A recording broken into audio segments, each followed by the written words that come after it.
Ladies and gentlemen, welcome into the Bama Standard post-game show, your favorite Sunday evening Bama podcast, and I'm willing to bet podcast in general. Before we get started, go ahead and hit that like and subscribe button. If you're here with us, be in that live chat, be about this show, be active, support us, ask questions, act a fool. We welcome all comers.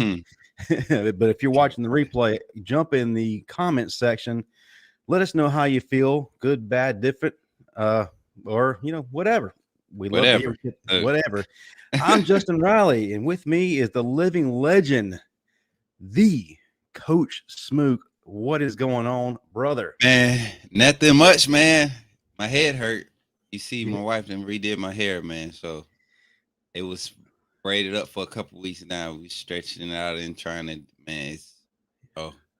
So, folks, but it doesn't hurt as much knowing that Bill O'Brien doesn't have to call a play in the freaking playoff game. It makes everything a lot more better, you know. Jessica is already in the chat saying, "Here to act a fool." So, oh yeah, she ready. She ready. We are excited about that. As always, we are brought to you by Workspace Solutions and my financial partners. They are what keeps the doors open, the lights on, and the show running. But then there's you guys. You carry us. If you missed the first show, we had a reaction show as soon as the announcement was made as to who was in the playoff. And if you missed the playoff, you're probably under a rock. And I'll go ahead and list out the top 5 or top 6, actually. Starting at number 1, we got Georgia. Number 2, we got the Michigan Wolverines. Number 3, TCU, who lost yesterday, did not move a spot whatsoever, and they're sitting right at number 3. Number 4 is the Ohio State University that got beat like a drum by 22 points by their rival at home. And number 5 is Alabama. Behind them is the Tennessee Volunteers. Now, let's go ahead and start talking about some things. I know we've had a little bit of time to kind of digest what's going on. I know folks in the chat, if you missed us earlier, we'll kind of touch on this lightly because we kind of want to get to this bowl game. You know, we got a good bowl game coming up, Sugar Bowl. And our opponent today is going to be, our opponent on December 31st is going to be none other than the Kansas State Wildcats, who Bama Nation was cheering for pretty heavily yesterday. And it's kind of ironic how, we adopted ourselves into the Wildcat family only to be playing against them this December 31st. Coach Smoot, whoa, wait a minute. Before I even get started, man, we already got a super chat from Jamie Wilhelm. Let's go, Jamie, my boy. $4.99. The Bama boys are back. That's what I'm talking about. Yes, and sir. Roll Tide, Bama Nola.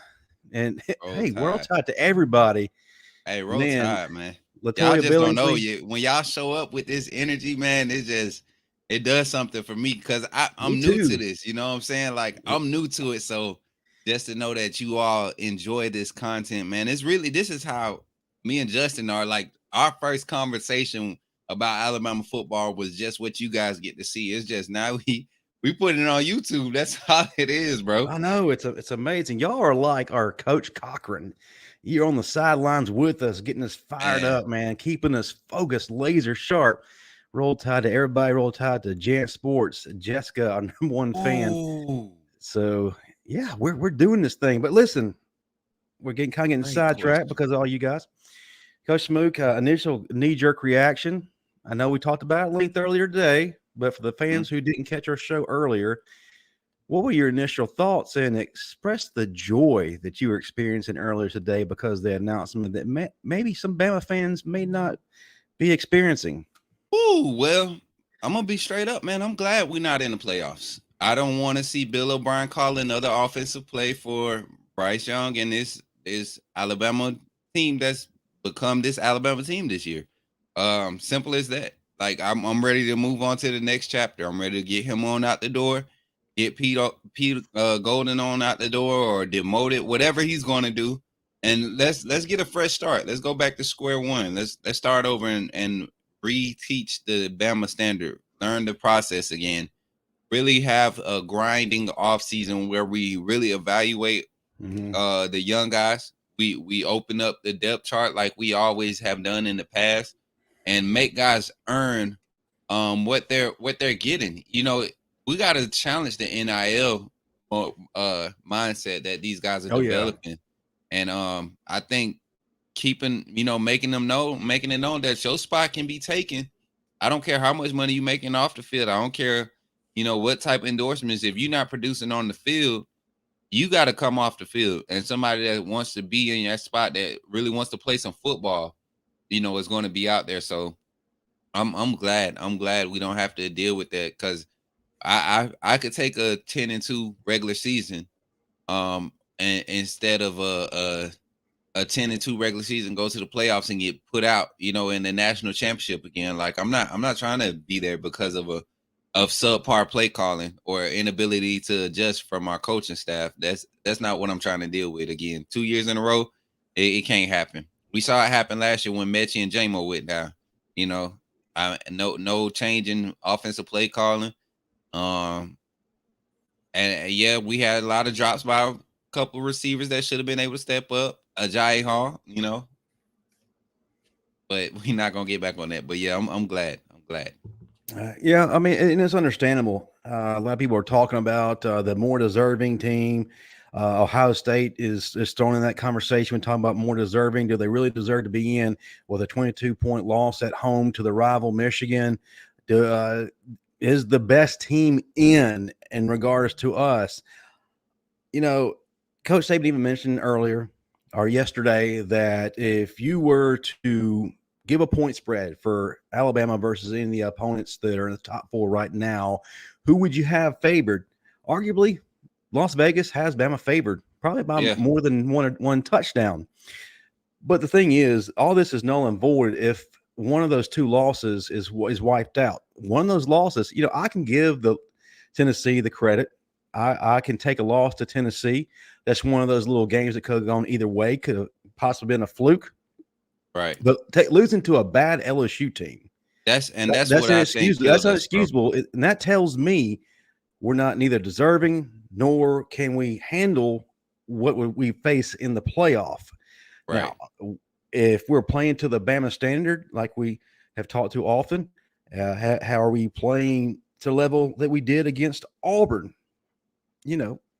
Then it's a different situation. And I mean, playing that way the entire year. If we're playing that way the entire year, we're not having the conversation. We're not up in arms. Exactly. We're not looking at playing in a Sugar Bowl as, a settlement game. I don't want to say, I don't want to take away anything from that game. It's a great game. It's a New Year's Six Bowl. It's something to build on. We have an opportunity to be 11-2, continue the tradition of 10 plus wins per season under Coach Saban. Great opportunity, but it still kind of hits you in the gut, knowing the talent we have, that we're on the outside looking in. No, this doesn't mean it's over for us at all. So all you fans of opposing teams who are laughing and having a great time and claiming the demise of the great Saban, save all that talk. If we were truly experiencing the demise of Coach Saban, we wouldn't be competing for a title year after year, even to the point of yesterday to this morning, just hours ago, even with 2 losses, even with the struggles we've had this year, we're still in the conversation. Could have been in. That doesn't sound like me to a team that's on the demise. And that's what I try to remind all these other fans, especially like Georgia fans or Auburn fans or Florida fans. Like, it's like they are so quick, and Tennessee fans too. All of a sudden, they're so quick to like jump on this wagon of the dynasty is over, this, that, and the third. Yeah, but it may be a little bit more evenly spread right now.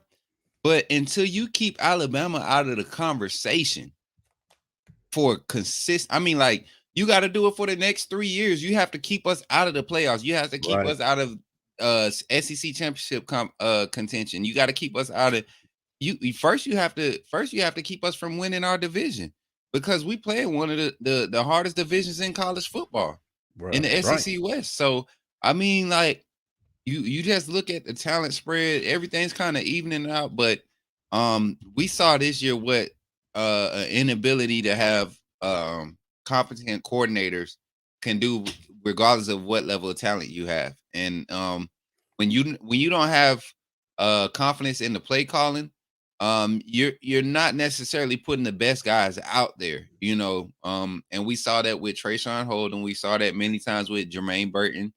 We saw that a few times with Cam Latu being put in positions he shouldn't be put in.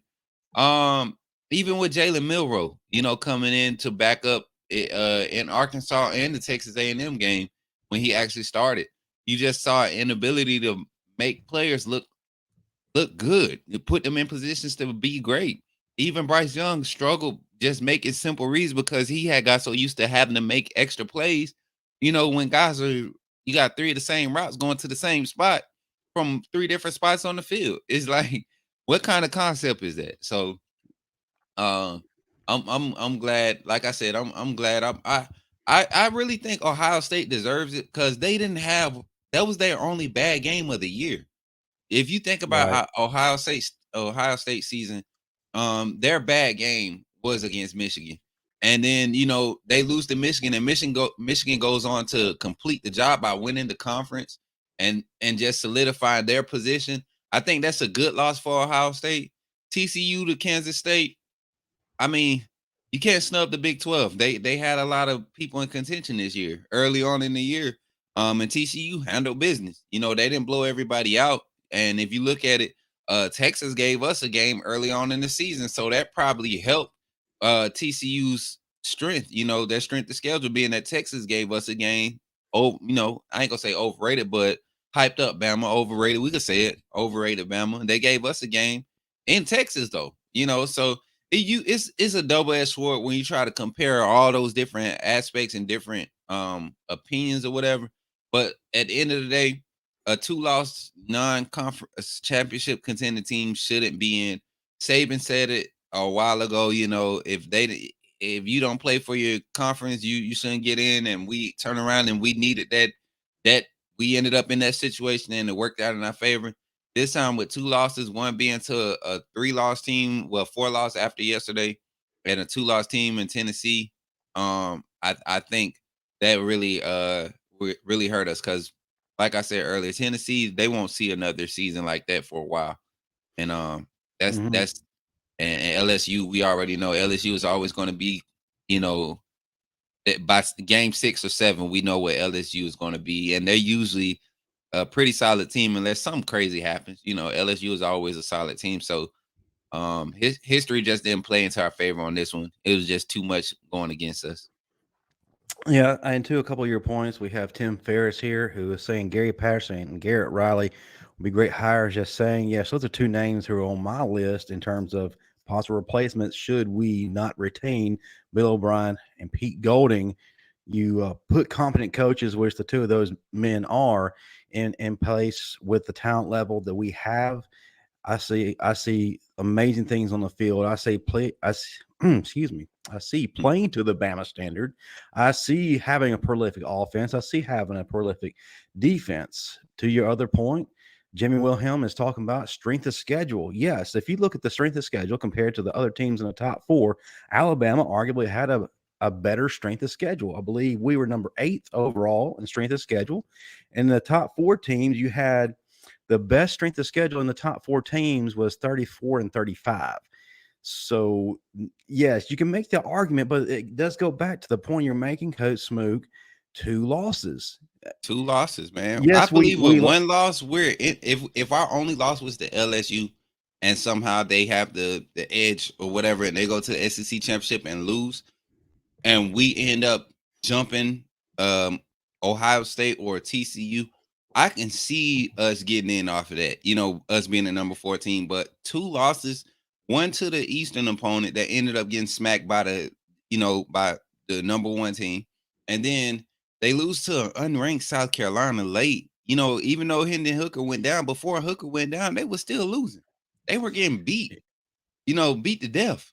Like, right. so it just didn't play it. Like I said, we can try to get all the statistic stuff we can and try to put it in our favor, but you can't lose 2 games when you clearly have the talent. You clearly have the advantages as far as scheduling because we went into some hostile territory in 2022. You know what I'm saying? We went into hostile territory in 2017.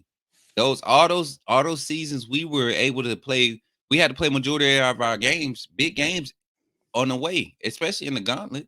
So you look at this year, we just didn't deliver like we usually would. No, It no. didn't have to me, it didn't have to be big wins against LSU and Tennessee. Just winning and being able to represent the West, SEC West would have did us more justice than, you know, um, two losses, man. I mean, who did we beat worth saying, like, okay, Yeah, and that's a point. That's a very fair point. The best teams, the quality wins, if you want to call it that, were Texas, Mississippi State, and Ole Miss. And you really can't hang your hat on any of those three. And not to be neither, because they all disrespectful to folded. those teams, but Ole Miss, like you said, they had a complete come apart at the end of the year after they Right. lost to us, which I think they were kind of hanging their hat on in terms of their season. When they didn't come away with the win, they just completely imploded. Of course, you could argue the whole Lane Kiffin situation was probably contributing to that. Yeah. Mississippi State, they're a good team. They finished the season strong, but it's still not just that that can kind of propel you up. Texas, you can argue that game right there. They finished We better than last year. They're showing improvement. we should But have blew there's Texas out, man. That there's I agree, but then I chalk that up that little struggle win to just one of those early season games where you're still trying to figure out who you are. You try and knock the rust off, get things in place. So I didn't really put a whole lot into that game. What I was looking for after that game was seeing if we were going to progress week after week and build momentum, which we never did. oh, Now, as far as our two losses go, in order for us to have been in the conversation for the fourth spot, I think that we could have lost to Tennessee. That would have been a good loss, but we still should not have lost to LSU. that's the one that LSU hurt. losing to LSU. Look how they finished. They completely bottomed out. They lost to a 4-win, now a 5-win Texas A&M team that just wasn't that good. They barely had enough players to field a team, Right. and then they just get skull drug in the SEC championship. Whereas Tennessee, yeah, they had a disappointing loss. Well, they lost to Georgia on the national stage. Okay, you can kind of chalk that up to just they weren't ready for that big stage yet. But Yeah. losing to South Carolina, they got blown out. However, South Carolina did not prove to be a bad team because South Carolina the very next week goes and beats a top 10 ranked Clemson. So South Right. Carolina Beamer ball is good. So out of the two losses, I would have rather kept the Tennessee loss but beaten LSU. Had And we you know lost what to else? Go ahead. My fault. I was just saying how we lost to LSU, and we're in this position with one loss, and looking at Ohio State's one loss. Ohio State's one loss to a top 5 ranked Michigan looks better than a loss to LSU that just bottomed out. So my thing is too, man. When you think about it, uh, Tennessee. I feel like if Tennessee plays Georgia at home, it's a different game. They perform differently at home than they did in a way. Or if we had them at our house, I feel like it's a different game. We probably still don't blow Tennessee out. Because I mean, then again, I don't know. 17 penalties, that Th- affects a game, bro. That It I don't care. does. When you have 17 unforced errors because of crowd noise and whatever the factor is, anxiety, as they said, um, it affects you on the field. So I'm one of those guys. Like I play both sides of the fence because that's how the committee sees it. And the quicker you buy into, and that's why people hate they hate Nick Saban so much. He it doesn't take him to buy into something set in stone like rules and policies or how things are set, like things that out of his control that get set in stone. He doesn't go and complain about him. He goes and starts like making adjustments to try to Hmm. conform and get the advantage Right. with whatever the situation is. And people look at that like him bidding for a playoff position. If I'm a head coach and my team is in the conversation and they're bringing national media around my team, even though we're 2 losses, that means I need to go ahead and try to make my case. I mean, what coach? Why wouldn't I? I would not be a coach as me, Coach Smook, if I was the coach of Alabama and they had ESPN, Fox News, everybody coming around our campus the night of the selection show, you think I'm gonna just be sitting back saying, they didn't play to my standard. I don't think we deserve it. Nah. If I could get some more money into this program and get another weekend for recruits to see, hey, we still Bama, like, we getting talked about. We got 2 losses. Y'all get to come in here and help clean this mess up with, what I'm saying, with a Immediately, team. actually.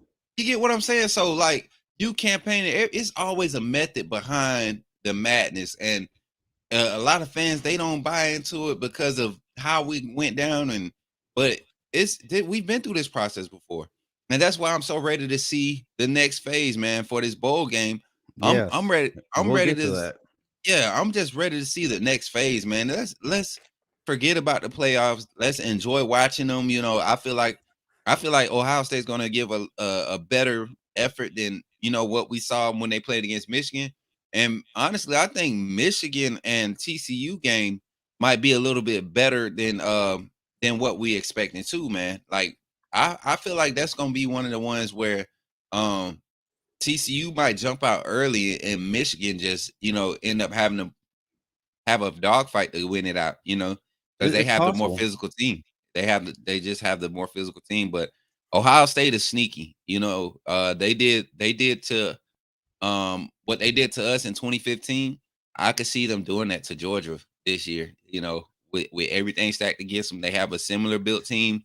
Georgia has a similar built team like we had in 2015, the first year, and they have a quarterback that he shows up for the big lights. So in a controlled environment too, in the dome, it could get different in there. Get different in there. He can. He can. I'm going to get to a couple of things before we shift to the bowl game.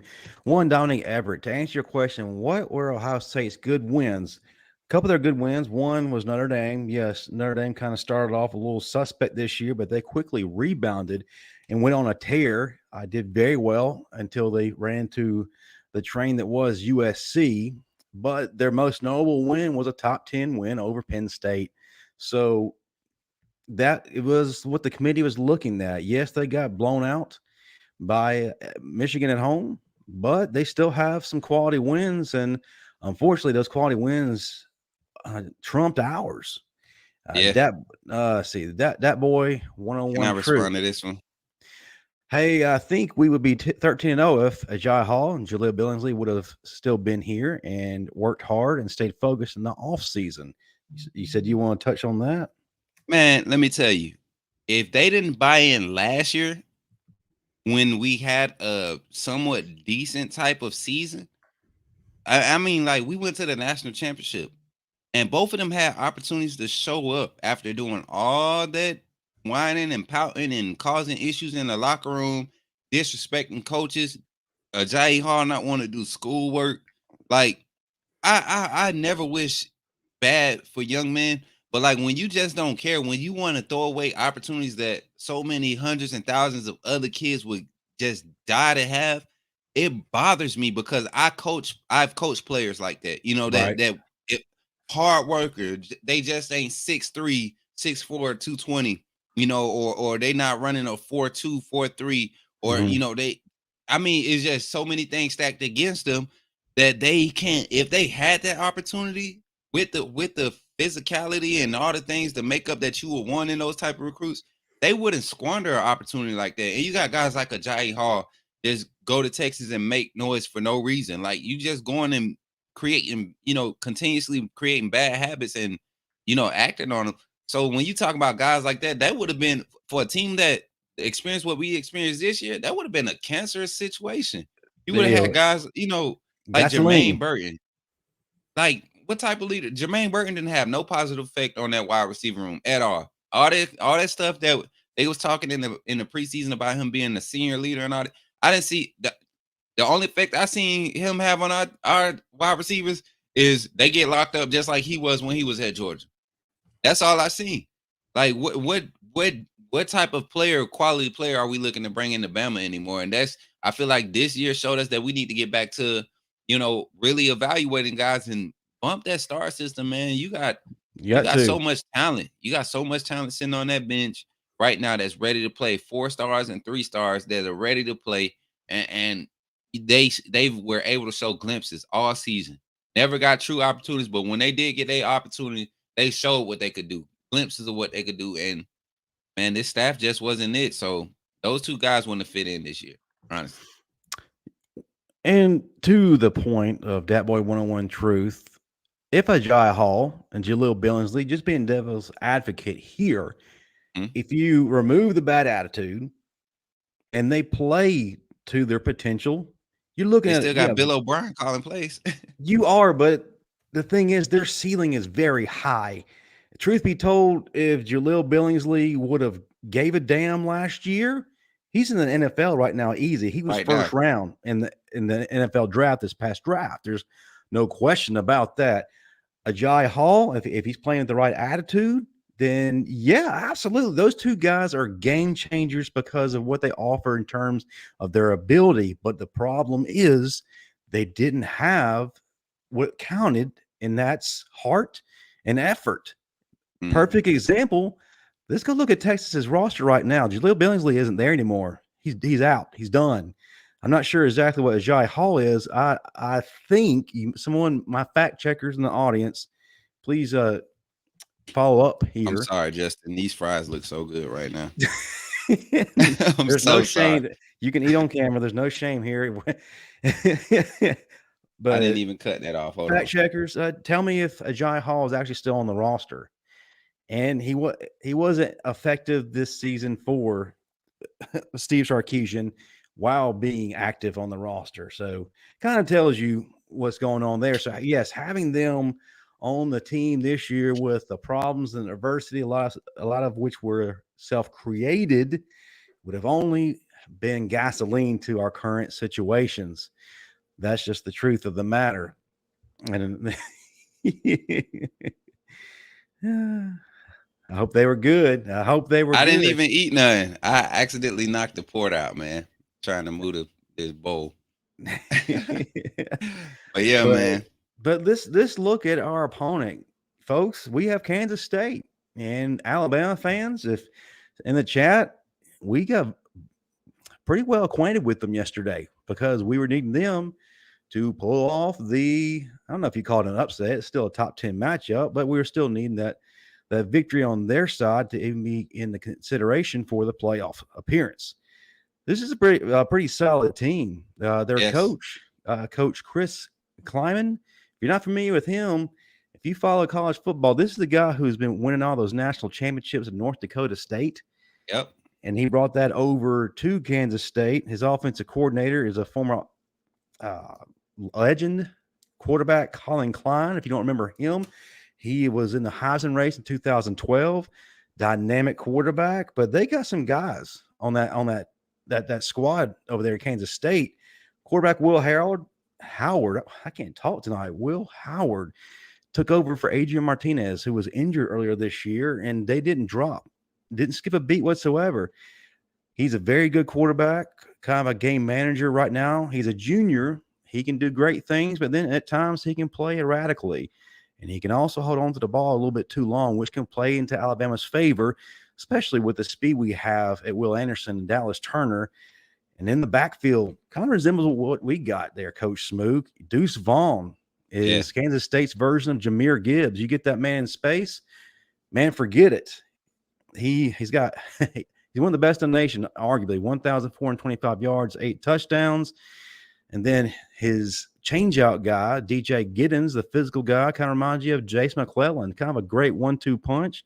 They got some good wide receivers. You got Cade Warner. If that name should sound familiar because that's Kurt Warner's son playing wide Kurt Warner's receiver. son, yeah. And Yeah, he's solid. A route tactician, bro. Like man, clean routes too. I I watched love what. I watched that game Saturday, and I was impressed with just honestly TCU and Kansas State. That both of their teams' makeup is pretty solid this year. I feel like they either one of those teams will compete in the SEC, could have competed in the SEC this year and been a 8-9 win team on either side of the division. Honestly, like we don't credit how much the other conferences are starting to look like SEC football. Um, I mean, they have a different style in doing it, but it's either we're starting to look like everybody else or they starting to look like us, because I see a lot of SEC teams missing tackles now. You know, us to be one of them with guys like Hug and Henry, you know, sitting in the middle of your defense. So it's one way or the other, but both of those teams, Kansas State is going to be a solid opponent. I really go ahead. I was going to say our secondary is going to have good matchups there. Like I said, Cade Warner, Malik Knowles, if he's healthy, he's solid. AJ Garcia, man, that's a blue collar guy, and this guy's going to attack the ball. He's going to go up for the ball. Man, had an amazing touchdown. Man, hit that 50-50 ball, went airborne, pulled that thing down, tore it away from the defender. So yeah, our secondary is going to have to be disciplined. They're going to have to turn their head around. And just don't let these guys beat you, because they can be sneaky. They can get open and you won't even realize it. Yeah, and my thing is, which leads into my next thing, man. Like their defense is not great. They're just disciplined. Well, I will say this: they get beat because of the type of scheme that they run. They refuse to come out of that scheme, and they don't have lockdown corners. So that was on full display yesterday. One of the jokes that was made yesterday in the the Twitter war, I think you contributed to us. It looked like that they employed Bill Golden. I mean, Bill Golden, Pete Golding, because they didn't make not one change, bro. Not one change. There was no spy on Duggan at all. One entire drive, Duggan just quarterback draw, or he went off to the left side the entire drive, and there was no spy to account for him. So that's what leads me to feel like it's time to go ahead, especially knowing who we playing.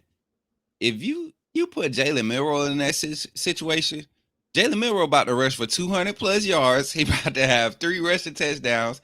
I mean, Jace McClellan go break for a few runs. Like their run defense was not impressive, or their secondary. So I feel like it would be a good offensive scoring game, especially if our defense doesn't show up, because their offense can score. Their offense can really put up points if they get in a rhythm early.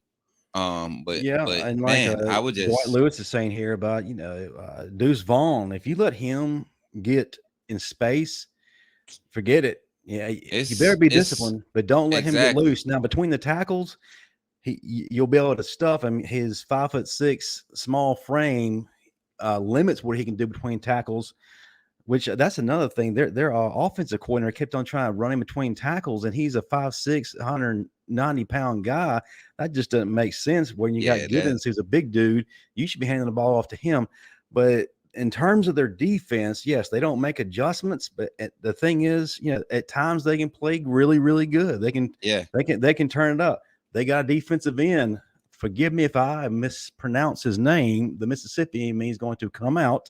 Felix Anudike Uzoma. That dude's a man. Uzoma. He is a matchup nightmare. They have a great defensive back. Kyle Boyd. Number 91, I believe. That's him. That is him. Yeah. He's that guy right there, man. I feel like if he gets matched up with like Kite. Who's behind Steen? Who is it behind Steen? Kite is behind Steen. So we need Steen to be able to go in this game. Yeah. I mean, as much as I want it to be like that, I don't want Steen to play. I want to see the next man up. This should be the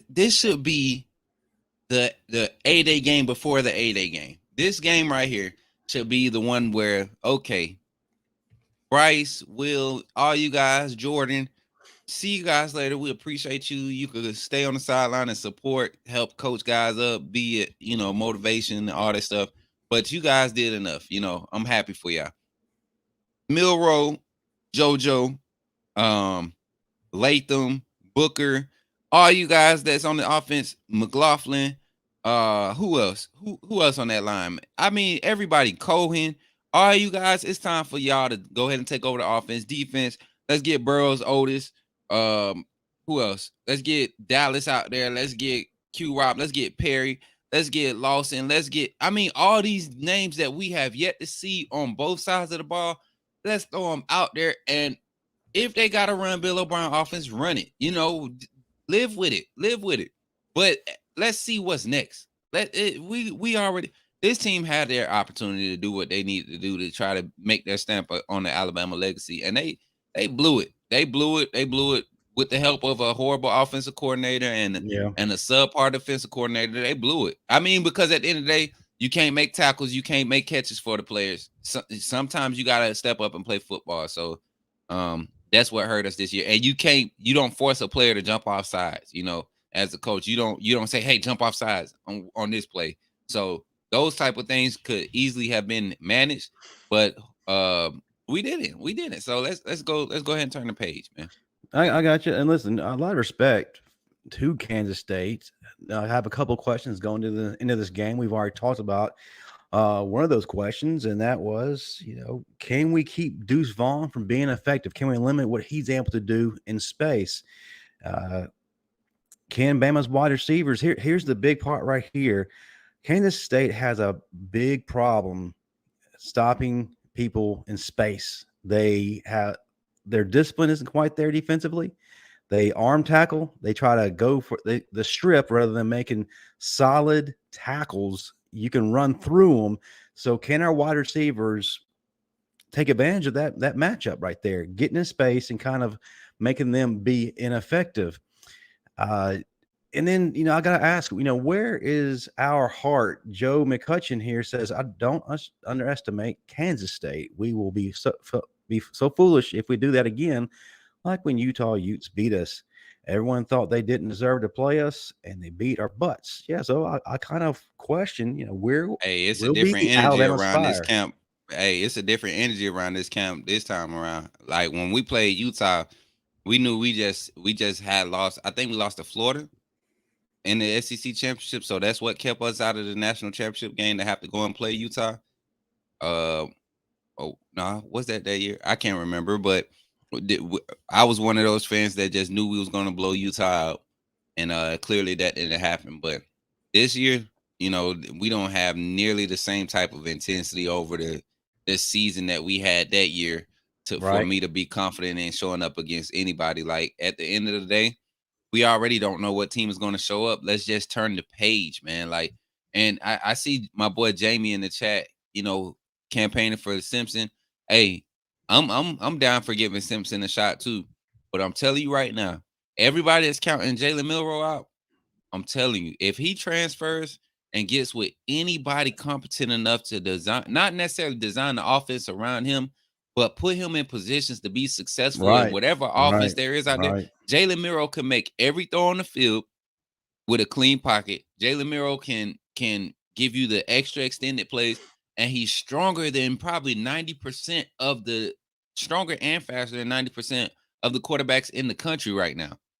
So it's not Milroe necessarily being a horrible quarterback. It's just the type of play calling that made him look like one. I'm telling you guys, we cannot miss out on a chance to maximize Jalen Milroe's ability, man. If we do, we're gonna regret it.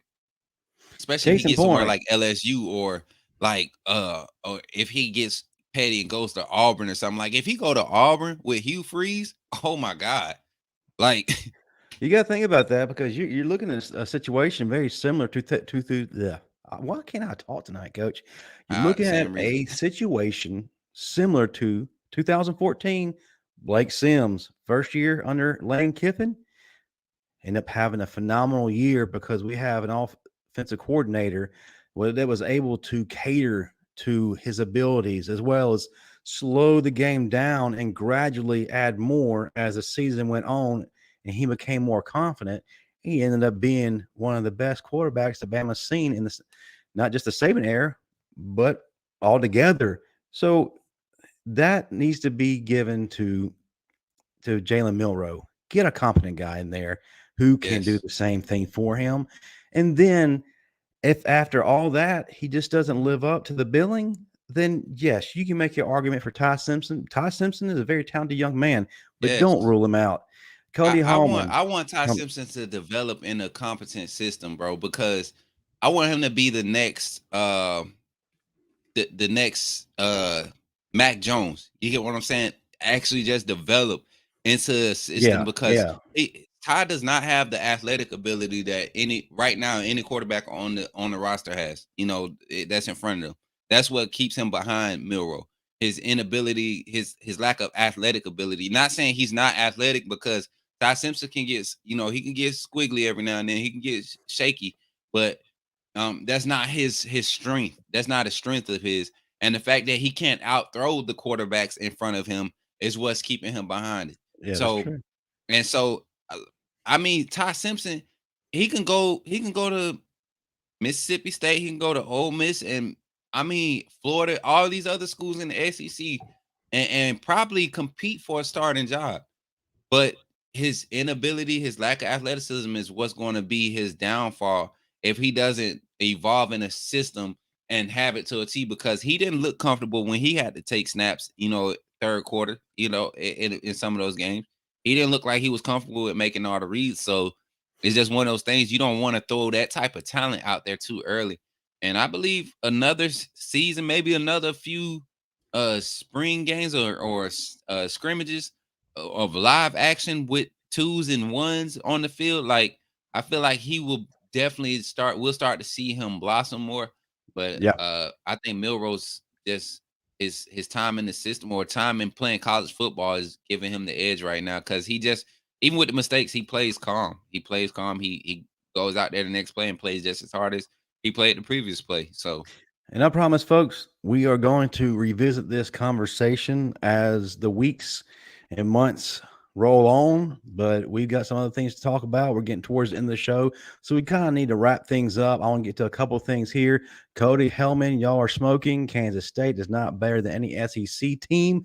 We are not saying they're better than any SEC team, but it all comes down to which Alabama team is going to show up. Is the Alabama team that can play to the Bama standard going to be there? If so, then yeah, there is not going to be any issue whatsoever. It's going to be smooth sailing, and we come out of there with a great New Year's 6 victory. Jessica, Michigan State 2010 is what I want to see. Exactly, that's what I want to see as well. So let's do a little bit of rapid fire before we start winding things down. All right, Coach Smook, first thing off the top of your head, not really going into a lot of detail. We'll get to that as leading up to the game. Who do you see opting out? All right, off top of the head, I say Bryce, Will, Latu. I think Latu will opt out. Yeah. Yep. I think Latu. Wow. Huggin Henry will opt out. Battle, Helms, Ricks. Who else? I think Branch might opt out because his draft stock is looking real strong. A lot of people say come back for another. Yeah. So I honestly feel like he might, depending on what coaching changes happen too before the bowl game. Like if we start hearing some buzz about coaching changes, some of those names I might pull off, but those off top of the head, I'm definitely feeling those. Okay. For me, real quick, on the defensive side of the ball, I have Ricks and I have Battle. That's it. I'm still on the fence as to whether or not Brian Ranch is going to leave. I honestly think that he'll come back for another year for polish, but that remains to be seen. According to his draft grade, we do not know what the conversation was like when he got his draft grade back here this past week, I believe. So that's one thing on the offensive side of the ball, to be honest with you. The only person I see not playing is maybe Emil Ekiyor. Other than that, I feel like everybody's going to play. What? I said what I said. Oh, and I forgot Jahmyr Gibbs. I think he might sit out too. I think he plays. I honestly do. Hey, but if he doesn't, I'm Team Jace all the way. Me too, man. I feel like Gibbs has done enough, bro. He's done enough. Gibbs has done enough. He showed how versatile he could be in the ACC and the SEC. Like, he didn't have a drop-off year this year. He literally did the same thing he did at Georgia Tech here at Bama. Right. Okay. Question 2. Who starts for Alabama in the bowl game at quarterback? Ty Simpson or Jalen Milroe. And this is if Bryce does opt out, according to what you just said. Jalen Milroe. Okay. If Bryce does opt out, I'm going to go with Jalen Milroe as well. So, yeah. Yeah. All right. Final question. Bill O'Brien and Pete Golding, fired or not fired after the bowl game? After the bowl, I don't say they're fired. I think they both have jobs waiting on them, so I don't think Okay, they're okay. fired. I should I But yeah, they probably out of there. should have been They more out of there. professional. I should have been more They out of professional. there for sure. They are gracefully getting the door, the pink slip. Like it's That's gonna be a it. light pink Yeah, slip, so it almost look white, like it's just a receipt, but it's really light pink because Saban is, he's being this they're going nice they're guy all going of a sudden. they're going to get a watch. They're going to get a Right? watch. Yeah. You Jamie know what that Wilhelm, means. Jamie Wilhelm, no, I have not been drinking. I can make hot takes and not have the influence of alcohol to prompt them. All right. We are winding things down now. Before we Oh go, man. Coach Smook, if you would, tell the folks in the audience how they can find you, what you got coming up next with your content, how they can find it.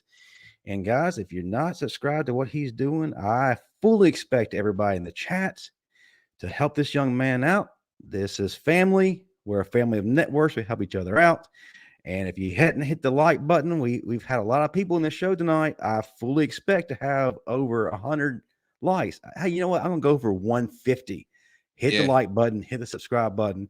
Coach Smoot, the floor is yours. What you got going on? Man, hey, Coach Smook on every platform. If you see me on the platform, if you on TikTok, Instagram, Facebook, Coach Smook Gaming, check me out, man. I do some gaming content.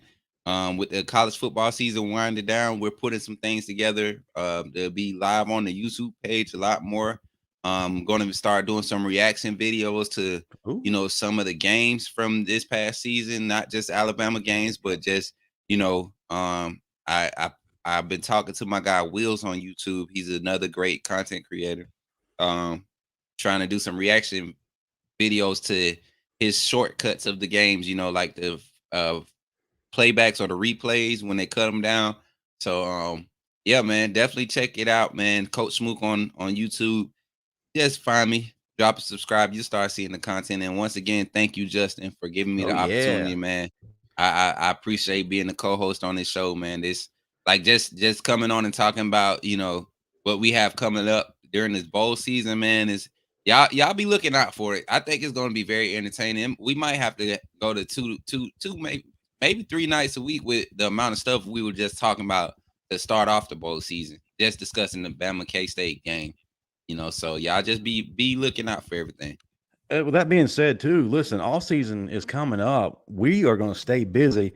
What we need from you, the audience, is for you to send us an email, thebamastandard@gmail.com, to give us ideas of content that you'd like us to see. Yeah, if there's any kind of topic you'd like us to address, if there's a guest you want us to bring on, hey, if you want to know what really went on in the career of a certain Bama legend, hey, bring them here. They're not just here for Tuesday nights, but as far as this channel is going to be busy. We've got new programming, and in addition to what we're doing here, of course, the flagship show, which is the Bama Standard, is every Tuesday night on Touchdown Alabama Magazine's YouTube channel, 6 p.m. Central, 7 p.m. Eastern. It's me, comedian Steve Brown, former All-SEC linebacker Marvin Constant, two-time national champion and USFL champion Bo Scarborough, senior analyst of Touchdown Alabama Magazine, Stephen M. Smith. We are the most politically incorrect show that you can find, and we're not going to apologize for it. We're also the best show for legends. We've got a different Bama legend on every single week. This week, hey, we talked about transfer portal. When we talk about one of the men who actually kind of started this thing, and that was former Alabama wide receiver Richard Mullaney. Definitely want to see what he's got to talk about. He's going to give us his thoughts on the current situation, and also, what he saw from the wide receivers this year. Maybe he can give us some insight. Also, Tuesday nights, right here on this channel, 8 p.m. Central, 9 p.m. Eastern. That is the final whistle with former Alabama players Matt Caddell and Chris James. You definitely want to check out what they're bringing. They're going to have some great guests. They're going to be talking about all Bama sports, football, basketball, whatever you can think about. They're going to have it on there. Recruiting season, definitely hitting that strong. We've got some things going on, and we do have a Bama Standard lead recruiting analyst, and he's going to be on that night as well. But also, one of the biggest shows we're going to have is hosted by none other than Bo Scarborough, Blake Sims, and Trent Richardson. It's called the Developmental Focus Point, Wednesday night, 7:30 p.m. Central, 8:30 p.m. Eastern. Yes, sir. Please check out all these shows. And as always, Coach Smook and I are here every Sunday night, same channel, same time. Please hit us up. And man, listen, the super chats are going wild right now. They're going crazy right 6-0 with the $30. With the big brother. Yes, sir. Piece. Yes, sir. Man, we couldn't do this without you. And Dwight Lewis with the $9.99. Roll Tide, Dwight. Appreciate that, man. To all you guys, man. But thank you so much. Listen, that's going to do it for us tonight. Again, we thank you to everybody in the super chat. Hey, Brian Watson got the last comment of the night. We got to end it on that. Marvin wants Henry. Get ready to hugging Henry for Marvin bust a blood vessel in his head, man. Bo had to kind of suppress him this past Tuesday night, so kind of prevented the fire. I don't think hugging Henry would want to meet Marvin in person, man. He probably make that man pee on himself or something. I don't know, man. Quite possibly. That man probably be trying to ask Marvin for a hug and stuff while he getting fussed at. Like it's that boy just too soft for me, man. He too soft. But yeah, man, roll tide, everybody. Yeah, roll tide, everybody. Again, man. Hit that like and subscribe button before you head out of this place. Yes, sir. Like, thank you again. And hey, we're Sugar Bowl bound. Let's finish the season the right way. Yeah, down to Nolans, baby. Yes, sir. Roll tide, everybody. Roll tide.